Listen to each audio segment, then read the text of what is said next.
Attorney, sinimulan na po ng DSWD ang pamamahagi ng inaasahang pensyon para sa mga indigent senior citizens. Kamusta po ang naging pamamahagi? Bago tayo magpatuloy, huwag kalimutang mag-subscribe sa aking channel.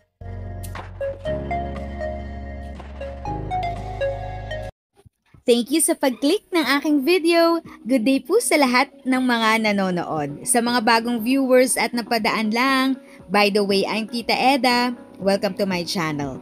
Ang channel na maghahatid sa iyo ng dagdag kaalaman tungkol sa government services, bagong mga balita at informative videos na galing sa legit na resources. Mag-subscribe na para updated ka. Attorney, sinimulan na po ng DSWD ang pamamahagi ng inaasahang pensyon para sa mga indigent senior citizens. Kamusta po ang naging pamamahagi? Well, I think hindi naman mahirap sa event na yon dahil 250 lang ang nabigyan. It was a ceremonial distribution. We have to understand na ang deserving sa social pension is 4,080,000. At may waitlist pa na 400,000.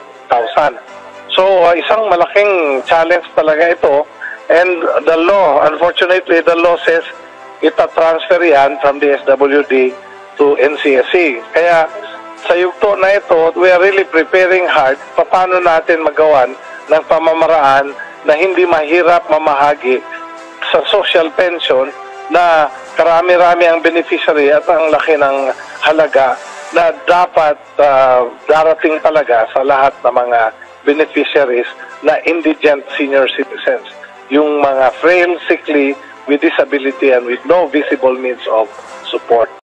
If sa tingin mo, natulungan ka ng video ko na ito, nakasave ka sa oras mo, you can click yung thanks button at any amount ay malaking help sa pag-grow ng channel ko. Yun lang po muna ang aking update. Sana ay nakatulong na dagdag kaalaman ang aking share today.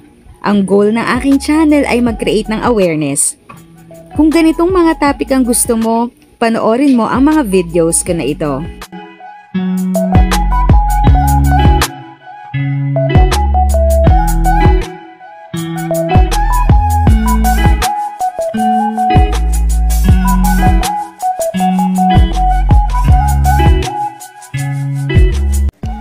Thanks for watching! Kung may kapamilya, kaibigan o kakilala sa tingin mo ay magiging interesado sa video, please share or tag sila sa comment section. At syempre, if nagustuhan mo ang video, i-like mo na ito at subscribe ka na din. As always, feel free to write your questions, comments, and opinions respectfully. And continue to be a blessing and stay safe!